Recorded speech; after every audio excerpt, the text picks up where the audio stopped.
Dottor Patriarca e Severino Pellizzari, Prego. vi lascio nelle mani di Elisa. Severino, prego. Prego Severino, vi lascio al centro perché questo è un palco dedicato a voi, ma a due associazioni importanti che rappresentate, perché abbiamo l'Associazione Nazionale Lavoratori Anziani e l'Associazione Nazionale Anziani Pensionati di Confartigianato, due realtà che mettono insieme, come diceva Luca, risorse importanti, sono le risorse uscite dal lavoro attivo ma che restano patrimonio e è anche una componente di tutto quello di cui abbiamo parlato questa mattina, poi alla fine. Perché? Perché bisogna stare bene, c'è il macrobiota che ci aiuta, via lo zucchero, l'intelligenza artificiale può fornire dei servizi di grande supporto, la spesa sanitaria, la ricerca farmacologica, i farmaci, ma c'è anche un aspetto di sentirsi ancora parte della società, parte attiva e di dare questo contributo. Partendo da un problema, parto da Severino, un problema, una criticità che in Veneto abbiamo toccato con mano forte, ma un po' in tutte le regioni ad alto tessuto imprenditoriale, che è quello del passaggio generazionale, dentro le imprese, dentro le aziende e dentro anche Confartigianato. È un tema che avete affrontato spesso. Sicuramente. Prima però dovrei ringraziare chi ha voluto questo evento. Finalmente si parla anche di un evento importante e anche del futuro, perché noi abbiamo un futuro, viva Dio. Grazie a chi ha voluto questo evento perché è un evento interessante. È giusto dare merito a chi doveva essere fatto forse qualche anno fa, comunque ci accontentiamo così. Grazie di nuovo. Va bene. Per quello che riguarda, io rappresento naturalmente l'impresa artigiana e questo non crea grandi problemi per quello che riguarda l'occupazione, nel senso che noi lavoriamo anche oltre la pensione. Voi non smettete mai di lavorare, l'artigiano resta artigiano. Noi praticamente continueremo a essere anche, oltre che lavoratori, anche contribuiamo alle risorse economiche dello Stato. Io devo rappresentare, essendo una associazione di pensionati, quasi quasi mi lamento che i miei associati non smettono mai di lavorare, però diventa un problema economico. Perché? Perché l'impresa io la concepisco come una produzione del reddito del nostro paese. L'impresa artigiana e non deve essere considerata come un patrimonio della collettività, della nostra società. E quando un'impresa, perché il fondatore decide di continuare oltre una certa fascia d'età, crea un problema sulla successione dell'impresa. E a volte naturalmente succede che i figli o i nipoti si stufano a fare il famoso principe ereditario, in attesa. Che in attesa che la mamma cedesse decidesse un principe di Galles continuo. Questo ha rischiato di venire a mancare prima che il re e la regina mancassero. Ecco, io dico ai miei colleghi, dobbiamo innamorarsi del lavoro, sì, perché è giusto, però pensiamo anche di vivere bene l'anzianità. E oggi, finalmente ieri e oggi abbiamo parlato di questo, vivere bene l'anzianità, perché ricordo che il danno economico è enorme, perché un sacco di imprese, nel Vicentino in particolar modo, siamo ai primi posti per quello che riguarda le imprese che vanno a finire male perché non vengono cedute sul cambio generazionale. Io ho una mia idea forse un po' sognante, che dovremmo formare i nostri artigiani a prepararsi all'anzianità, perché viva Dio, se questi non smettono mai di lavorare, i figli diventano vecchi e poi non capiscono. Poi il problema è anche che bisogna essere sinceri, il problema dell'anziano di adesso, quei giovani che vengono avanti, c'è un abisso, le generazioni si sono accorciate moltissimo, uno 70enne, 75enne, è difficile che possa ragionare nell'impresa che c'è adesso sul mercato. Pertanto è un bene per la collettività se l'anziano smette di lavorare e sarà un bene per noi che diventa nostro socio. Andiamo a aumentare le fila dei soci. Preparare gli lavoratori, i titolari di impresa, comunque un lavoratore che si avvicina all'età pensionabile all'anzianità, è un po' quello che cercate di fare in seno ad Alna, forse, Edoardo Patriarca? Sì. È un'idea che è un'idea che coltiviamo perché è un'associazione ALLA che è nata dai gruppi aziendali, poi molte aziende, parliamo di 70 anni fa, 75 anni fa, quindi molte aziende poi non ci sono più, quindi c'è anche un percorso di evoluzione che dobbiamo in qualche modo anche accompagnare, perché le aziende sono diverse. Direi che a noi interessa molto, lo dicevo quando ci siamo telefonati, intanto la difesa dell'anzianità come una grande opportunità, come un valore per il Paese. Io rifugo ogni volta nei dibattiti, quando ci parlano dell'anzianità come della non autosufficienza, ci mancherebbe altro, dei problemi sanitari, come anche oggi Ma molto l'anzianità interessante. non è solo, non Ma è però, quello. ecco, l'anzianità non è solo quello, ci sono quasi, Alessandro Rosina forse è più bravo di me in questo, credo ci siano 14 o 15 milioni di oltre 65 anni e non ancora ottantenni che possono dare tantissimo al Paese. Quindi un po', se vuole, rovesciare la narrazione dell'anzianità come un problema per il Paese, un po', no? Invece dire no, l'anzianità è un fatto È un valore aggiunto. ed è un valore fatto di un patrimonio di competenze, di soft skill, come si dice oggi, no? Che non le impari, dico sempre ai ragazzi, alla Bocconi, sono le cose che quando sei in impresa, lavorare insieme, la pazienza, lavorare per obiettivi, lavorare in gruppo, tutte cose che impari nel tempo.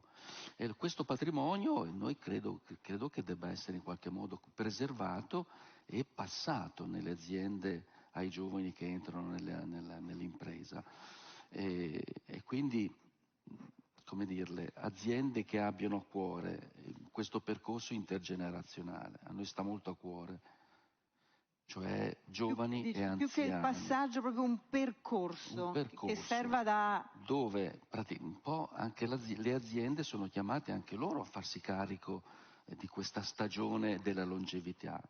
Non soltanto la sanità e le strutture competenti. Credo che sia un movimento che vada accompagnato anche nel civile, nella fare associazione e nel fare impresa. E quindi vuol dire gestire questo passaggio, non se ne parla tanto, io provo ogni tanto a parlarne, verso il pensionamento che abbia percorsi, come dire, dolci, di avvicinamento alla pensione, in cui tu fai un percorso di passaggio delle competenze e in qualche modo ti prepari al passaggio nell'attività forse magari di volontariato, di cittadinanza attiva, di impegno civile, di impegno culturale. Ecco, sono temi che a noi stanno molto a cuore, quindi laddove ci sono aziende che fanno welfare aziendale, volontariato di impresa, ce ne sono tante, quindi dove c'è questo tema della intergenerazionalità, noi per quello che possiamo cerchiamo di esserci, cerchiamo in qualche modo di accompagnarli, anche di dire che il gruppo aziendale, che forse appartiene a un'altra stagione, potrebbe essere rifondato, un luogo rivisitato. nel quale che non è sindacato neanche un'organizzazione datoriale, noi siamo un'associazione di terzo settore, può essere il luogo nel quale queste cose avvengono anche dentro l'impresa, non soltanto nel civile. Quindi preparare a vivere una nuova stagione deve essere un cambio culturale non solo per la società, come dire, esterna, ma soprattutto per chi la vive, anche perché rischia altrimenti di diventare un passaggio che spegne o ti coglie impreparato o che ti pone in una società in una dimensione in cui non stai bene.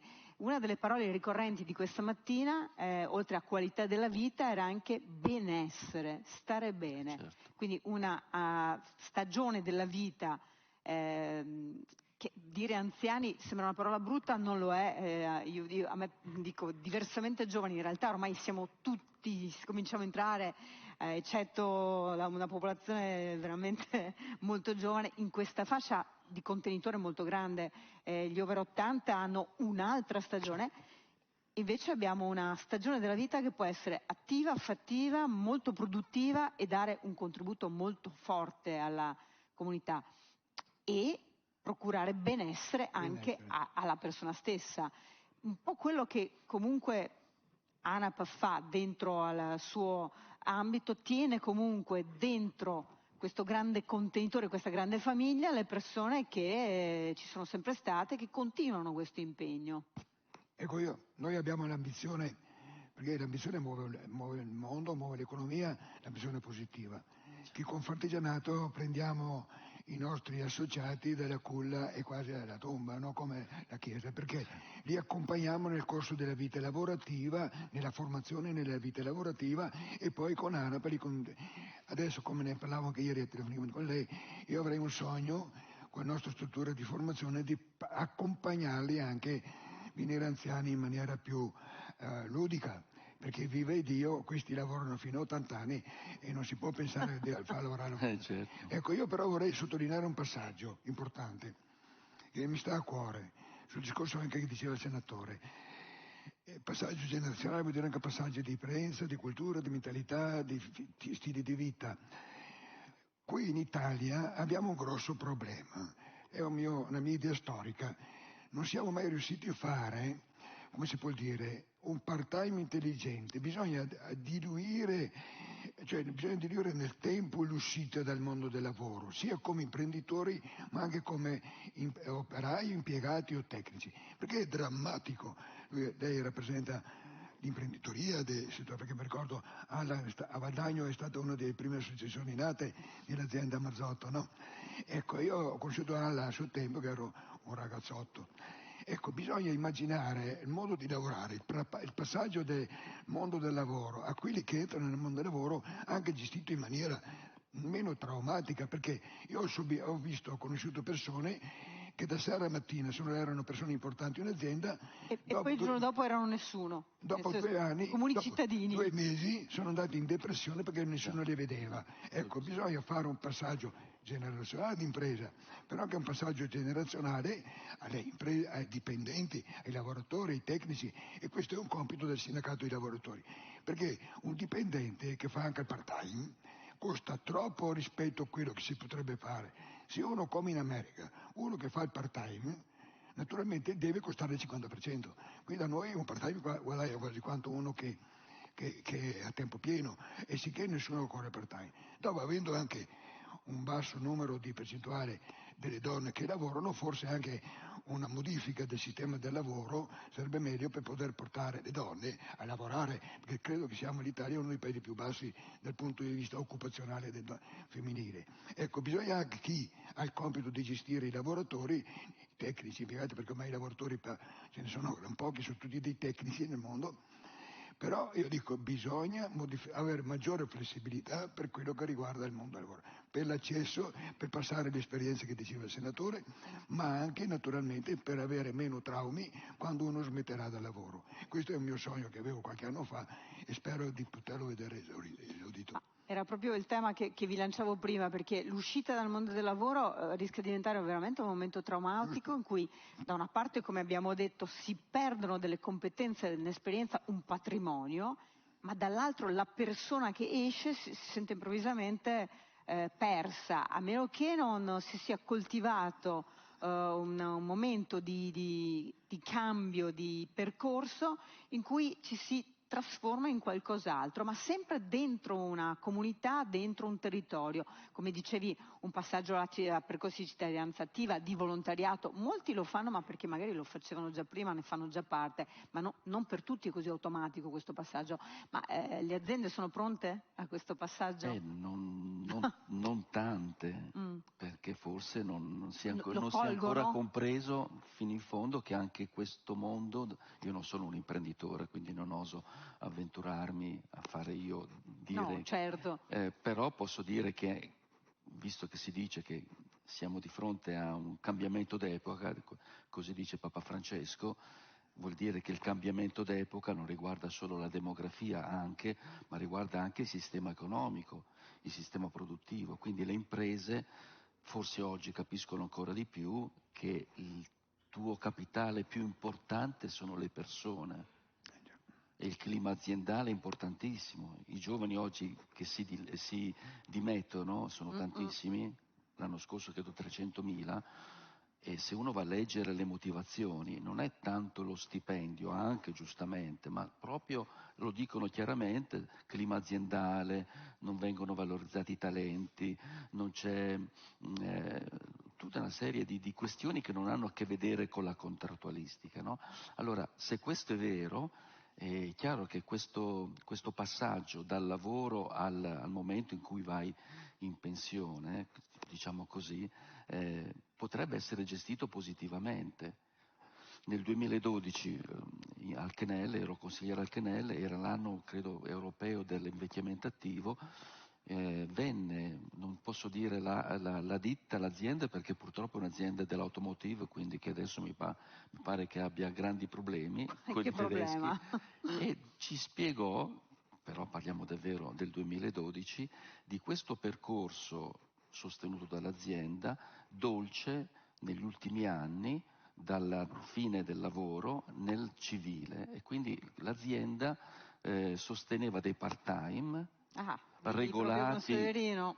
molto, molto concertati con le organizzazioni di volontariato, quindi cose molto fatte bene, in cui tu facevi una giornata, mezza giornata, era più o meno strutturato così, di lavoro, in cui ti preoccupavi, Sì, conferivi le competenze, insomma, no? Curavi le giovani generazioni, ma nel frattempo facevi attività di volontariato con una struttura molto governata, molto monitorata, che così in quei 2 anni tu stavi offrendo, come dire, le competenze, tutte queste cose ai giovani, e nel frattempo preparavi una nuova esperienza di cittadinanza attiva, di impegno civile, insomma.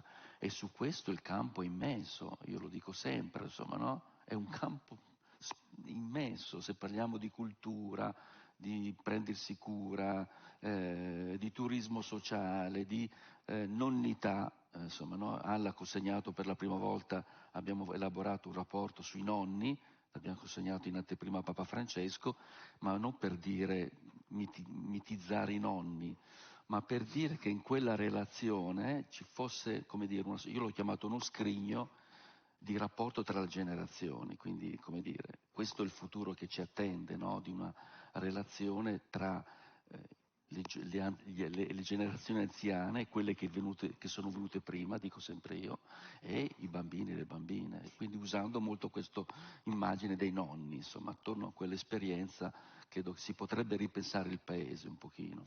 Qui torniamo a un modello nuovo da costruire, lo diceva il professor Rosina, siamo di fronte a uno scenario che non c'è mai stato, siamo un paese che aveva avuto uno sviluppo demografico, sociale, economico che non esiste più e che si è completamente ribaltato, ma che non abbiamo mai visto. Quindi sono tutti modelli che dobbiamo costruire insieme, Esatto. Ognuno con il proprio contributo, la propria parte, e questa sarà sicuramente la sfida che ci attende. Io vi ringrazio per questo contributo piccolo ma significativo, come sempre il tempo è tiranno quando si parla di cose molto importanti, ma grazie a Severino Pellizzari, grazie a Edoardo Patriarca.